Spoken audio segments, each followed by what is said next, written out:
பரிசுத்த நாமத்திற்கு துதியும் கனமும் மகிமையும் இன்றும் மீண்டும் சதா காலங்களும் உண்டாவதாக. மறுபடியுமாக இந்த ஹோப் சேனலின் வாயிலாக உங்களை சந்திப்பதில் கிறிஸ்துவுக்குள்ளாக மிகுந்த மகிழ்ச்சி அடைகின்றேன். கர்த்தருடைய கிருபையினால் ஆசாரியர்களை குறித்து நாம் படித்து கொண்டிருக்கின்றோம்.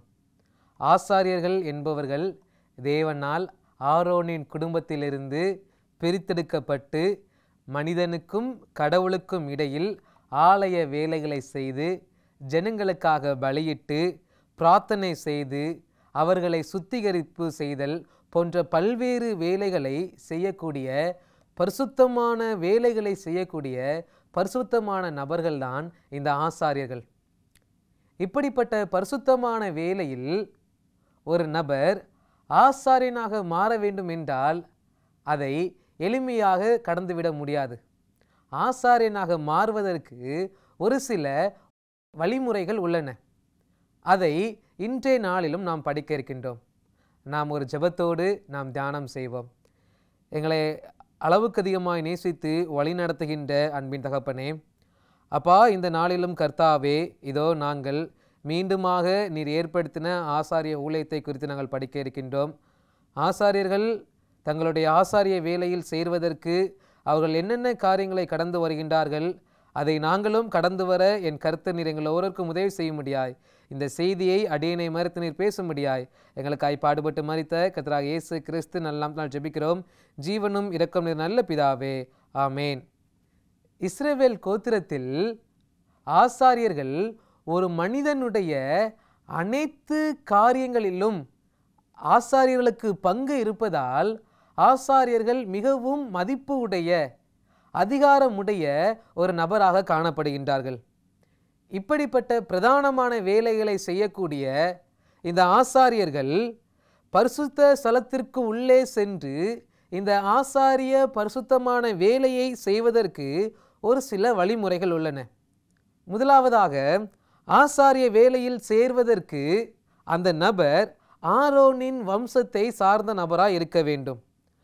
தான் ஆரோனின் வம்சத்தை சார்ந்தவன் என்பதை முதலாவது அந்த நபர் நிரூபிக்க வேண்டும். எப்படி அதை நிரூபிப்பார்கள் என்றால், அக்காலகட்டத்தில் வேதாகம காலகட்டத்தில் இந்த வம்ச அட்டவணை என்று ஒரு இரும்பினால் செய்யப்பட்ட ஒரு பட்டயம் உண்டு. அந்த இரும்பு பட்டயத்தில் வம்சங்களுடைய பெயர்கள் தொடர்ச்சியாக எழுதப்பட்டிருக்கும். ஆரோனில் இருந்து ஆரோனுடைய குமாரர், இவருக்கு பிறந்த இவருடைய மகன் என்று தொடர்ச்சியாக அந்த இரும்பு பட்டயத்தில் எழுதப்பட்டிருக்கும். இதை தெளிவாக புரிந்து கொள்ள வேண்டுமானால், முற்காலங்களில் நிலம் குறித்த பத்திரங்கள் பேப்பர் வடிவில் வருவதற்கு முன்பதாக அவைகள் இப்படிப்பட்ட இரும்பு பட்டயங்களில் எழுதப்பட்டிருக்கும். இந்த இடத்தில் உள்ள இந்த நிலத்திற்கு உரிமையாளர் இவர் என்று இரும்பு பட்டயங்களில் அந்த பெயர்கள் எழுதப்பட்டிருக்கும். அதே போல ஆசாரிய வம்சத்தில் சேர வர வேண்டியவனும் தன்னுடைய இந்த வம்ச அட்டவணையை அவன் கொடுக்க வேண்டும். இந்த வம்ச அட்டவணையை அவர்கள் ஏற்கனவே ஆசாரியர்களாக இருக்கிற நபரிடத்தில் இந்த வம்ச அட்டவணையை கொடுக்க வேண்டும். அந்த வம்ச அட்டவணையை ஆசாரியன் சோதித்து பார்த்து, இது உண்மைதானா, இவன் உண்மையிலே ஆரோனுடைய ஒரு குடும்பத்தை சார்ந்தவனா என்று அதை உறுதியளிக்க வேண்டும். இதை உறுதியளிக்கத்தக்கதாக பிற்காலங்களில் இந்த வம்ச அட்டவணையை சோதிப்பதற்கு என்றே சன்ஹரிட்டின் அப்படிங்கிற ஒரு சங்கம் உண்டாக்கப்பட்டு அந்த சங்கத்தினர் இந்த வேலையை தங்களுடைய முதன்மை வேலையாக வைத்து செயல்பட்டதை நாம் வரலாற்றில் பார்க்கலாம். இந்த வம்ச அட்டவணை இல்லை என்றால், ஒருவேளை இந்த வம்ச அட்டவணை இல்லைவென்றால் அவன் உண்மையான ஆசாரியனுடைய புத்திரனாய் இருந்தாலும் சரி, இந்த வம்ச அட்டவணையை ஒருவேளை தொலைத்து விட்டாலும் சரி, இவர்களால் இந்த ஆசாரிய வேலையில் சேர முடியாது. உதாரணமாக, நெகேமியா புஸ்தகத்தில் 7வது அதிகாரத்தில் நாம் வாசித்தோமே ஆகில், பர்சாலியின் புத்திரர்கள் இந்த வம்ச அட்டவணையை தொலைத்ததை நாம் பார்க்கலாம். நெகேமியா 7வது அதிகாரம் 64வது வசனம் சொல்கின்றது, இவர்கள் தங்கள் வம்ச அட்டவணையை தேடி அதை காணாமற் போய் ஆசாரிய ஊழியத்திற்கு விலக்கானவர்கள் என்று எண்ணப்பட்டார்கள் என்று நாம் பார்க்கின்றோம். அதாவது ஆசாரிய ஊழியத்தில் சேர வேண்டுமானால் கண்டிப்பாக அவர்களுடைய வம்ச அட்டவணையை பாதுகாக்க வேண்டும். இந்த வம்ச அட்டவணையில் எப்படி அவர்களுடைய முற்பிதாக்களின் பெயர்கள் எழுதப்பட்டிருக்கின்றதோ அதே போல கற்பலைகளாகிய நம்முடைய கற்பனைகளில் நம்முடைய முற்பிதாவாகிய தேவனுடைய பெயர்கள் அவருடைய குணத்தின் மூலமாக நமக்கு வெளிப்படுத்தப்படுகின்றது. 10 கற்பனைகள் அவருடைய குணாதிசயத்தை நமக்கு வெளிப்படுத்தக்கூடிய ஒரு வம்ச அட்டவணையாய் காணப்படுகின்றது. அந்த 10 கற்பனையின்படி நான் செய்யும் பொழுது இந்த தேவத்தின் மகன் நான் என்று அது நம்மை பறைசாற்றக்கூடியதாய் காணப்படும். எப்படி ஆசாரியனாய் மாற வேண்டியவன் தன்னுடைய வம்ச அட்டவணையை, அந்த இரும்பு பட்டயத்தை பத்திரமாய் வைத்து கொள்ள வேண்டுமோ அதே போல ஆவிக்குரிய ஆசார்களாய் மாற வேண்டிய நாம் ஒவ்வொருவரும் நம்மளுடைய வம்ச அட்டவணையாகிய நம்முடைய முற்பிதாவாகிய கர்த்தராகிய இயேசு கிறிஸ்துவின் பெயர்கள் அவருடைய குணாதிசயங்கள் பொறிக்கப்பட்டுள்ள 10 கற்பனைகளை நாம் பத்திரமாய் வைத்து கொள்ள வேண்டும். ஒருவேளை அந்த 10 கற்பனைகளை நாம் தொலைத்து விட்டோமே ஆகில் அந்த 10 வெள்ளிக்காசுகள் மேல் வருவது போல ஏதாவது ஒரு கற்பனையை நான் தொலைத்தாலும் நான் ஆசாரியனாக மாற முடியாது. என்னுடைய வம்ச அட்டவணையை நான் மிகவும் பத்திரமாக அதை நாம் வைத்து கொள்ள வேண்டும். சற்று பாருங்களேன், அந்த பர்சிலாயின் புத்திரர் உண்மையான ஆரோனுடைய குமாரராய் இருந்தும் வம்ச வட்டனை அவருடைய கையில் இல்லாதனால் ஆசாரிய ஊழியத்தை அவர்கள் இழந்து போனார்கள். எவ்வளவு ஒரு கஷ்டமான ஒரு சூழ்நிலை, எவ்வளவு ஒரு வேதனையான ஒரு அனுபவம். அப்படிப்பட்ட அனுபவத்திற்குள்ளாக நாம் எந்த ஒரு சூழ்நிலையும் கடந்து போய்விடக்கூடாது. தேவனுடைய பிள்ளைகளாக இருக்கக்கூடிய நாம் ஒவ்வொருவரும் நம்முடைய வம்ச அட்டவணை ஆகிய 10 கற்பனையை நாம் பத்திரமாய் வைத்து கொள்ள வேண்டும். அப்படி வைத்திருந்தால் மாத்திரமே நாம் தேவனுடைய பரிசுத்தமான ராஜரீகமான ஆசாரிய கூட்டத்தில் சேர முடியும். ஆசாரியனாய் மாறுகிற நபர் தன்னுடைய பரம்பரை பதிவுகளை இது சரிதான் என்று நிரூபணம் செய்த பின் அந்த நபருக்கு அடுத்தபடியாக உடல் தகுதி தேர்வு அப்படிங்கிற ஒரு காரியம் நடைபெறும்.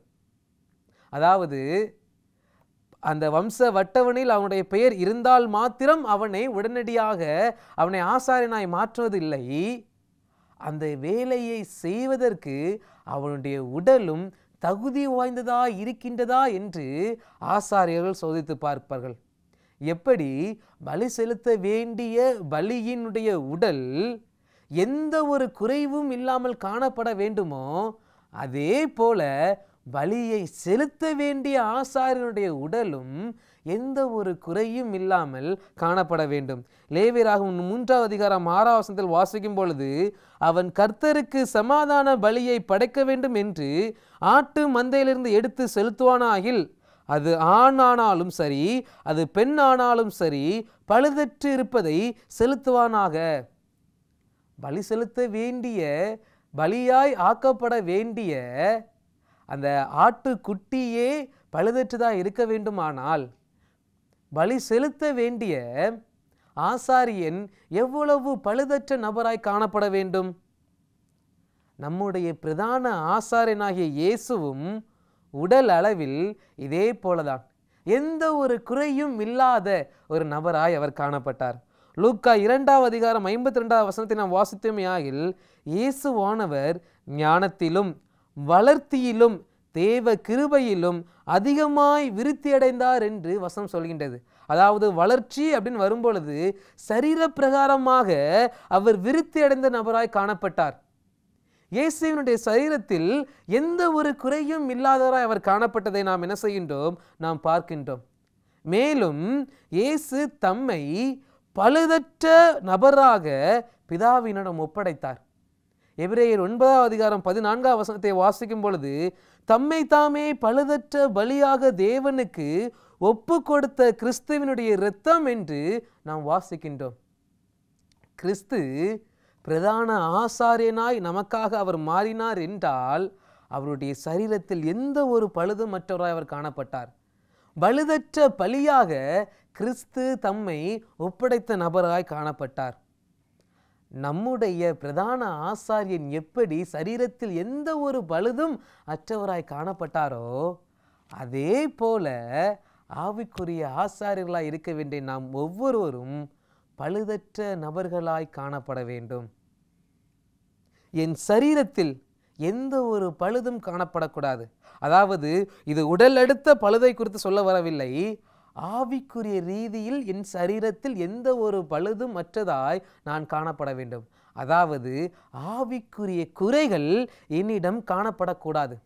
ரோமர் 12வது அதிகாரம் 1 வசனம் இவ்வாறாக சொல்கின்றது, நீங்கள் உங்கள் சரீரங்களை பரிசுத்தமும் தேவனுக்கு பிரியமுமான ஜீவ பலியாய் ஒப்பு கொடுக்க வேண்டும் என்று தேவனுடைய இரக்கங்களை முன்னிட்டு உங்களை வேண்டிக் கொள்கிறேன். இதுவே நீங்கள் செய்யத்தக்க புத்தியுள்ள ஆராதனை. இங்கு பவுல் சொல்கின்றார், நாம் நம்முடைய சரீரத்தை பரிசுத்தமும் தேவனுக்கு பிரியமுமான ஜீவ பலியாய் ஒப்பு கொடுக்க வேண்டுமா? அதுதான் புத்தியுள்ள ஆராதனை என்று பவுல் சொல்கின்றார். ஆவிக்குரிய ஆசாரிய ஊழியத்தில் சேர வேண்டும் என்றால் நம்முடைய சரீரத்தில் எந்த ஒரு குறையும் காணப்படக்கூடாது. எப்படி ஆசாரியனாய் மாற வேண்டியனுடைய உடலை அவர்கள் சோதித்து பார்க்கின்றார்களோ அதே போல என்னுடைய உடலை நான் சோதித்து பார்க்க வேண்டும். என்னிடம் ஏதாவது குறைகள் உள்ளதா? என் சரீரத்தில் பரிசுத்தமான ஜீவ பலியாய் நான் ஒப்பு கொடுக்கத்தக்கதான ஒரு வாழ்க்கையை நான் வாழ்கின்றேனா? சற்று நாம் சிந்தித்து பார்ப்போம். ஒருவேளை அதில் ஏதாவது குறைகள் காணப்படுமாயின், ஒருவேளை என் கண் தவறானதை பார்க்கக்கூடிய ஒரு குறை என்னிடம் இருக்குமாயின், என் கை தவறானதை செய்யக்கூடிய ஒரு குறை என்னிடம் இருக்குமாயின், என்னுடைய இருதயத்தில் தவறான அழுக்கான பாவங்கள் நிறைந்திருக்குமாயின் நான் சரீர பிரகாரமான குறையுடைய நபராய் காணப்படுவேன். அப்படிப்பட்ட குறை நம்மிடம் காணப்பட்டால் நாம் ஆசாரியனாய் மாற முடியாது. இந்த உடல் தகுதி தேர்வில் எந்த ஒரு குறைபாடும் இல்லை என்று அந்த நபர் நிரூபிக்கப்பட்ட பின் அந்த நபருக்கு வெள்ளை அங்கி தரிப்பிக்கப்படும். வெள்ளை அங்கி தரிப்பிக்கப்பட்டு அவனை ஆசாரிப்பு கூடாரத்தில் அவனை வேலை செய்ய அனுமதி கொடுப்பர். அதே போல நாமும் நம்மளுடைய உடலில் ஆவிக்குரிய ரீதியில் எந்த ஒரு குறைபாடும் இல்லாத நபராய் இருப்போமே ஆகில் கர்த்தராகிய இயேசு கிறிஸ்து நமக்கு வெண்வஸ்திரத்தை தருவேன் என்று சொல்லியிருக்கின்றார். அது மட்டுமல்ல, அந்த வெண்வஸ்திரம் தரித்த அந்த நபருடைய பெயர் அதற்கு பிறதாக ஆசாரிய பட்டியலில் சேர்க்கப்படுகின்றது. நானும் இந்த ஆசாரியர்களைப் போல குறையற்ற நபர்களாய் காணப்பட்டமே ஆகில் தேவன் நமக்கு வெண்வஸ்திரத்தை தரித்து நம்மளுடைய பெயரை ஜீவ புஸ்தகத்தில் அவர் எழுதுவார். நியாய தீர்ப்பில் எந்த ஒரு குறைபாடும் இல்லாத நபராய் நாம் காணப்பட வேண்டும். அப்படி இருந்தால் வெளிப்படுத்தல் 21 அதிகாரம் 27 வசனம் சொல்கின்றது, ஆட்டுக்குட்டியானவரின் ஜீவ புஸ்தகத்தில் எழுதப்பட்டவர்கள் மாத்திரம் அதில் பிரவேசிப்பார்கள் என்று வசனம் சொல்கின்றது. தேவன் உங்களுடைய பெயரையும் அந்த ஜீவ புஸ்தகத்தில் அவர் எழுதி வைப்பார். எப்பொழுது? நம்முடைய சரீரத்தில் எந்த ஒரு குறையும் இல்லாமல் இருக்கும் பொழுது, நம்முடைய பரம்பரை பதிவாகிய அந்த வம்ச வட்டவணையாகிய நம்முடைய 10 கற்பனைகளை நாம் பத்திரமாய் வைத்து கொள்ளும் பொழுது, நியாய தீர்ப்பின் வேளையில் அந்த சோதித்து பார்க்கக்கூடிய அந்த அனுபவத்தில் நாம் வெற்றி பெற்ற பின் கிறிஸ்து நம்முடைய பெயரை ஜீவ புஸ்தகத்தில் அவர் எழுதுவார். இப்படி ஆசாரிய வேலையில் சேருகின்ற ஆசாரியனுடைய வேலை மிகவும் முக்கியமானதும், அதிலும் பிரதான ஆசாரியனுடைய வேலை அவனுடைய பதவி மிகவும் பரிசுத்தமானது. எனவே ஒரு ஆசாரியன் எப்படிப்பட்டவனாய் இருக்க வேண்டும் என்றும் வேதம் நமக்கு சொல்லிக் கொடுக்கின்றது. உதாரணமாக ஒரு ஆசாரியன் எப்படிப்பட்டவனாய் காண வேண்டும் என்று ஒரு சில காரியங்களை நாம் கற்றுக்கொள்ளலாம். பிரதான ஆசாரியன் யாரை திருமணம் செய்ய வேண்டும் என்று வேதம் மிகவும் தெளிவாக அதிக கட்டுப்பாடுடன் சொல்லுகின்றது. லேவியராகமம் 21 7 8 வரைக்கும் நாம் வாசித்தமையாகில் வசனம் சொல்கின்றது, அவர்கள் தங்கள் தேவனுக்கு பரிசுத்தமானவர்கள் ஆகையால் வேசியையாகிலும் கற்பு குழந்தைகளையாகிலும் விவாகம் பண்ணாதவர்களாக, தன் புருஷனாலே தள்ளப்பட்ட ஸ்திரீயையும் விவாகம் பண்ணார்களாக அப்படின்னு வசனம் சொல்வதை நாம் பார்க்கின்றோம். அதாவது பிரதான ஆசாரியன் செய்யக்கூடிய வேலை மிகவும் பரிசுத்தமானது. அவனுடைய சரீரம் பரிசுத்தமாக இருக்க வேண்டும். அதற்கு அவனுடைய துணையாய் இருக்கக்கூடிய நபரும் ஒரு பரிசுத்தமான நபராக இருக்க வேண்டும். அவர்கள் வேசியையோ கற்பு குழந்தைவர்களையோ அல்லது கணவனால் தள்ளப்பட்ட நபர்களையோ அல்லது விதவைகளையோ பிரதான ஆசாரியன் திருமணம் செய்யக்கூடாது. எவ்வளவு கட்டுப்பாடு! ஏனென்றால் அவர்கள் செய்கின்ற வேலை மிகவும் பரிசுத்தமானது. இன்று நானும் அதே போல பரிசுத்தமான வேலையை செய்ய வேண்டும் என்றால் பரிசுத்தமான திருமணத்தை உடைய ஒரு ஆசாரியனாய் நாம் காணப்பட வேண்டும். ஆவிக்குரிய ஆசாரியர்களுக்கு நமக்கும் இதே கட்டளை தான் பவுல் சொல்கின்றார். 1 கொரிந்தியர் 6 மற்றும் 15 நாம் வாசித்தோமே ஆகில் பவுல் சொல்கின்றார், அந்நிய நுகத்திலே அவிவிசுவாசிகளுடன் பிணைக்கப்படாதிருப்பீர்களாக. அநீதிக்கும் நீதிக்கும் சம்பந்தம் ஏது? இருளுக்கும் ஒளிக்கும் சம்மதம் ஏது? கிறிஸ்துவுக்கும் பேலையாளிக்கும் சம்மதம் ஏது என்று வசனம் சொல்கின்றது. இன்றைய நாட்களில் நம்மளுடைய ஒவ்வொரு கிறிஸ்தவர்களிடம் காணப்படக்கூடிய இன்றைய நாட்களில் வாலிபர்களிடம் காணப்படக்கூடிய மிகவும் முக்கியமான ஒரு குறை என்னவென்றால், யாரை தன்னுடைய வாழ்க்கையின் துணையாக தேர்ந்தெடுப்பது என்பதில் அநேக நேரங்களில் வாலிபர்கள் தவறிவிடுவதை பார்க்கின்றோம். வாலிபர்களாக இருக்கக்கூடிய ஆசாரியர்களுக்கு தேவன் சொல்கின்றார், நீ செய்யக்கூடிய வேலை பரிசுத்தமானது. உன்னை அழைத்த தேவன் பரிசுத்தமுள்ள தேவன். எனவே நீ பரிசுத்தமான திருமணத்தை உடைய நபராக இருக்க வேண்டும் என்று ஆசாரியர்களுக்கு சொன்னது போல கர்த்தர் சொல்லுகின்றார். ஆசரிப்பு கூடாரத்தில் சேரக்கூடிய, ஆசரிப்பு ஊழியத்தை செய்யக்கூடிய விருப்பமுடைய ஒவ்வொரு நபரும் இதில் அதிக கவனத்தோடு இருக்க வேண்டும். வெளிப்படுத்தல் 14 4 சொல்வது போல, ஸ்திரீகளால் தங்களை கரைப்படுத்தாதவர்கள் இவர்களே, கற்புள்ளவர்கள் இவர்களே, ஆட்டுக்குட்டியானவர் எங்கே போனாலும் அவரை பின்பற்றுவர்களும் இவர்களே என்று வசனம் சொல்கின்றது. கடைசி கால திருச்சபை எப்படிப்பட்டதாக இருக்க வேண்டும் என்றால், அந்த 144,000 பேர் எப்படிப்பட்டவர்களாக இருப்பார்கள் என்றால், ஸ்திரீகளால் தங்களை கரைப்படுத்தாத நபர்களாய் காணப்படுவார்கள் என்று வசனம் சொல்கின்றதாம். ஆசாரிகளாய் மாற விருப்பமுடைய நாம் ஸ்திரீகளால் கரைப்படாத நபர்களாக இருக்கின்றோமா? சற்று சிந்தித்து பார்ப்போம். அதே போல அபிஷேகம் பண்ணப்பட்ட பிரதான ஆசாரியன் ஒரு சில காரியங்களில் மிகவும் கவனமாக இருக்க வேண்டும். உதாரணமாக, இறந்தவர்களின் உடலை ஆசாரியன் தொடக்கூடாது.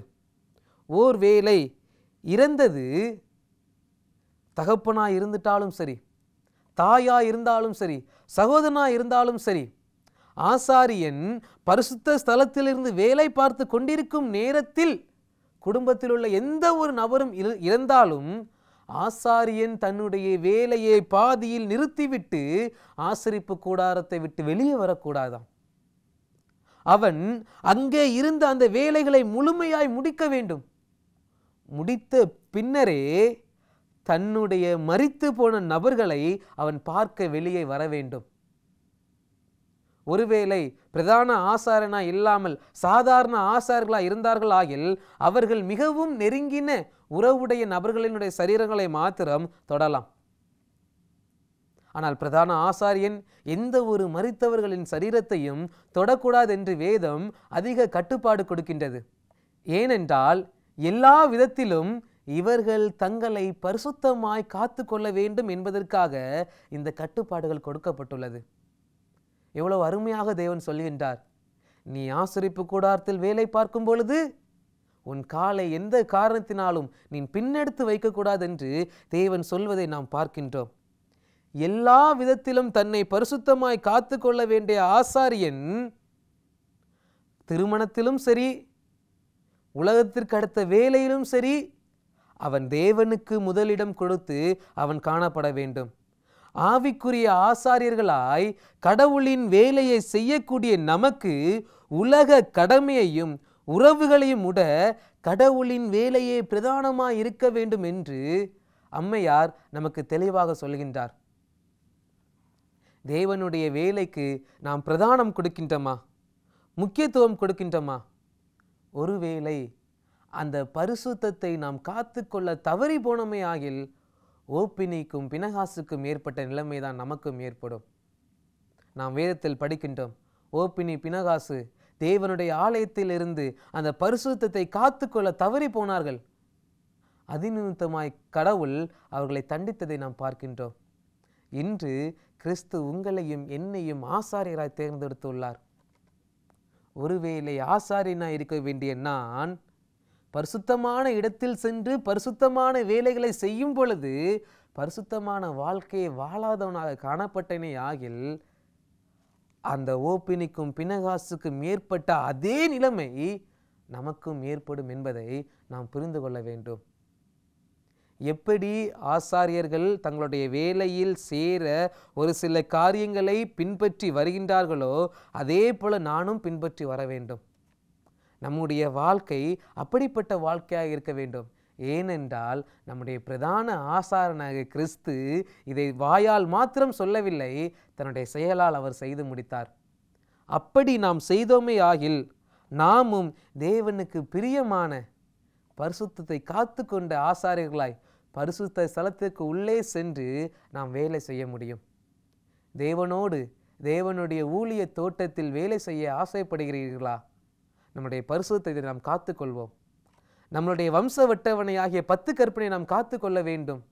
நம்முடைய சரீரங்களை நாம் காத்து கொள்ள வேண்டும். எந்த ஒரு குறையும் இல்லாமல் நாம் காத்து கொள்ள வேண்டும். ஒருவேளை நம்மிடம் ஏதாவது குறைகள் இருந்தா கடவுள்கிட்ட இப்பொழுது நாம் கேட்போம், கடவுளே, நான் குறையுள்ள பாண்டமாய் இருக்கின்றேன் அப்பா, நான் உம்முடைய தோட்டத்தில் வேலை பார்க்க ஆசைப்படுகின்றேன், ஆனாலும் என்னுடைய குறை எனக்கு தடையாய் இருக்கின்றது. இந்த குறையை அகற்றி போடுங்க, என்னை உம்முடைய பிள்ளையாய் மாற்றுங்க, உம்முடைய திருப்பணி சேனையில் ஒரு நபராய் என்னை மாற்றுங்கள் என்று நாம் ஜெபித்தோமாகில் கிறிஸ்து நமக்கு உதவி செய்வார். ஜெபம் செய்து இந்த செய்தியை நாம் நிறைவு செய்வோம். எங்களை அளவுக்கு அதிகமாய் நேசித்து வழி நடத்துகின்ற அன்பின் பிதாவே, இந்த நேரத்திலும் நாங்கள் கேட்ட செய்திக்கு இணங்க நாங்கள் ஒவ்வொருவரும் ஆசாரியனாய் மாறுவதற்கு ஒரு சில காரியங்களை நாங்கள் கடைபிடிக்க வேண்டியது அவசியமாக இருக்கின்றது தகப்பனே. முதலாவது, எங்களுடைய வம்ச அட்டவணையாகிய இந்த 10 கற்பனைகளையும் எங்களுடைய சரீரத்தையும் நாங்கள் பரிசுத்தமாய் காத்துக்கொள்ள தேவன் உதவும்படியாய் நாங்கள் ஜெபிக்கின்றோம் அப்பா. அப்படி ஆசாரியனாய் சேர்ந்த பின்பும் எந்த ஒரு சூழ்நிலையும் நாங்கள் முன்வைத்த காலை பின் வைத்து வைக்காதபடிக்கு கர்த்தர் நீர் எங்கள் ஒவ்வொருவருக்கும் உதவி செய்யும்படியாக நாங்கள் ஜெபிக்கிறோம். எந்த ஒரு சூழ்நிலையும் உமக்கு மாத்திரமே நாங்கள் முக்கியத்துவம் கொடுக்க, உலகத்தின் தேவைகள் உம்முடைய முக்கியத்துவத்தை மேற்கொள்ளாதபடிக்கு உம்மை மாத்திரம் நாங்கள் முக்கியப்படுத்தி எங்களுடைய வாழ்க்கையை நேரெடுத்து நடக்க என் தேவன் நீர் எங்கள் ஒவ்வொருவருக்கும் உதவி செய்யும்படியாய் எங்களுக்காய் பாடுபட்டு மரித்த கர்த்தராகிய இயேசு கிறிஸ்துவின் நாமத்தினால் ஜெபிக்கிறோம். ஜீவனும் இரக்கமும் நல்ல பிதாவே, ஆமேன்.